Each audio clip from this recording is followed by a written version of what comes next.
आखिरकार ईरान ने जो कहा वो अब कर दिया है। इजराइल के ऊपर 200 मिसाइल और सैकड़ों ड्रोन से हमला हुआ है, जिसके बाद किस तरीके के हालात बने हैं। क्या अमेरिका यहाँ इजराइल का साथ देने के लिए आया है? तो वहीं और भी कई सारी चीजें यहाँ पर चर्चा में आई हैं, जानेंगे। तो वहीं फ्रांस, रूस और भारत ने कौन सा बड़ा ऐलान किया है। जियोपॉलिटिक्स में बहुत कुछ चल रहा है, हमेशा की तरह जानने को मिलेगा बहुत कुछ। आइए जानते हैं इन खबरों को विस्तार से। इजराइल हमास के बीच गाजा में जारी हमलों के दौरान अब ईरान ने सीधे सीधे हमला कर दिया है। जो ईरान ने कहा था 24 घंटे के अंदर हमला होगा, वो हमला अब कार्गो यहाँ पर हो चुका है और इजरायली क्षेत्र में ड्रोन और 200 मिसाइलों से अटैक किया गया है। इजराइल के खिलाफ ईरान की गतिविधियों को देखते हुए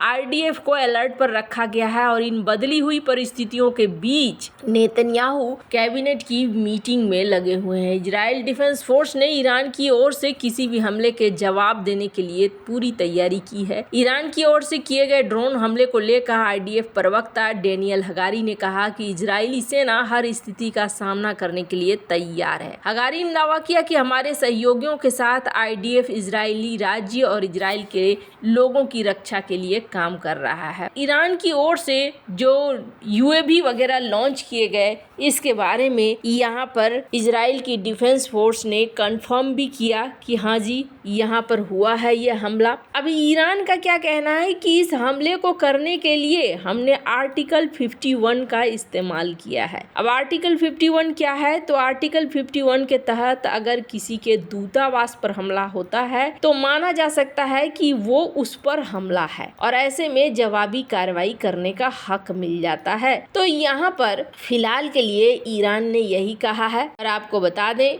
ये जो इजराइल पर दर्जनों मिसाइल और ड्रोन से हमला किया गया है, इस हमले से पूरी दुनिया अलर्ट मोड में आ गई है। ईरान ने इस हमले को ऑपरेशन ट्रू प्रॉमिस नाम दिया है। ईरान का कहना है कि हमला इजराइल के अपराधों की सजा है। दरअसल सीरिया में ईरान के वाणिज्य दूतावास पर एक हमले में ईरानी सैन्य कमांडरों की मौत हो गई और हमले का आरोप इजराइल पर लगा था। ईरान ने शनिवार रविवार की आधी रात में इजराइल पर 150 क्रूज मिसाइल और 200 ड्रोन से हमला किया। इजराइल के पलटवार का भी ईरान को डर है, जिसके कारण उसने दूसरे देशों की धमकी दी है। ईरान का कहना है कि अगर कोई भी देश इजराइल को हमले के लिए अपना एयर स्पेस देता है तो ईरान उसे भी निशाना बनाएगा। ड्रोन की स्पीड क्योंकि मिसाइलों से कम होती है, जिस कारण इजराइल तक पहुंचने में समय लग रहा है और कहा जा रहा है कि अमेरिकी सेना इजराइल को निशाना बनाकर लॉन्च किए गए ईरानी ड्रोन को मारकर गिरा रही है। इजराइल का आयरन डोम डिफेंस सिस्टम भी एक्टिव हो गया है, जो ज्यादातर हमलों को नाकाम कर रहा है। ईरान का ये हमला अचानक से नहीं हुआ है। अमेरिका इजराइल से पहले अपने हमले का अनुमान लगा चुका था, पर यहाँ पर कितनी सफलता मिली है ईरान को, तो आपको बता दें, अमेरिका में भी यहाँ मीटिंग हो रही है। स्क्रीन पर आप देख सकते हैं, जहाँ पर इस मीटिंग के फोटोग्राफ्स को शेयर किया गया और कहा गया कि हम यहाँ पर मीटिंग कर रहे हैं। फिलहाल के लिए शुरुआती दौर में अमेरिका ने ये कह दिया है कि हम ऑफेंसिव नहीं लड़ेंगे। मतलब कहने का अर्थ ये है कि ईरान पर हम सीधा हमला नहीं करेंगे, हम आपके डिफेंस में आएंगे और डिफेंस में हम आपकी मदद करेंगे। वैसे तो ये कहने वाली बात होती है। अगर बात कहें इजराइल की, तो इजराइल खुद में ही काफ़ी हद तक सक्षम है। वैसे कहा जा रहा है, स्पुतनिक की इस रिपोर्ट को देख रहे हैं कि 7 रॉकेट इजराइल के रेमोन एयर बेस पर भी गिरे हैं। इसका मतलब ये है कि 80 से 85% तक ही जो मिसाइलें और ड्रोन है उनको इंटरसेप्ट कर पा रहा है आयरन डोम।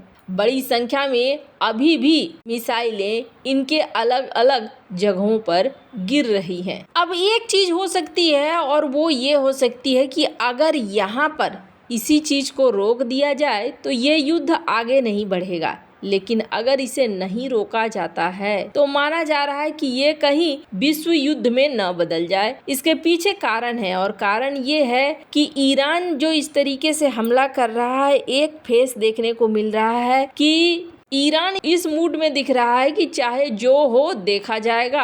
अभी फिलहाल के लिए हम यहाँ पर युद्ध को छेड़ेंगे।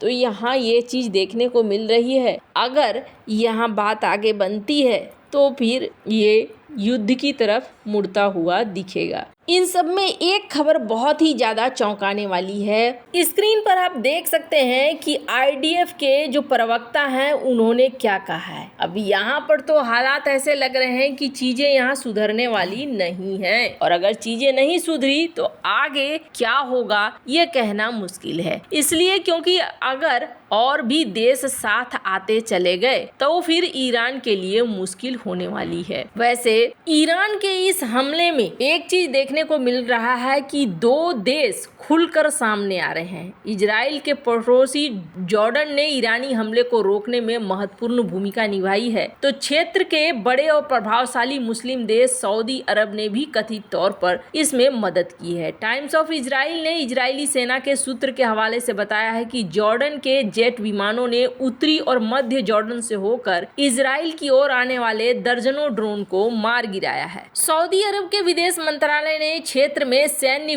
वृद्धि पर चिंता व्यक्त की और युद्ध के खतरों को रोकने के लिए सभी पक्षों से संयम बरतने की अपील की है। सऊदी अरब की आधिकारिक एसपीए समाचार एजेंसी की तरफ से जारी किए गए बयान में सऊदी ने संघर्ष का विस्तार होने पर गंभीर परिणाम की चेतावनी दी है।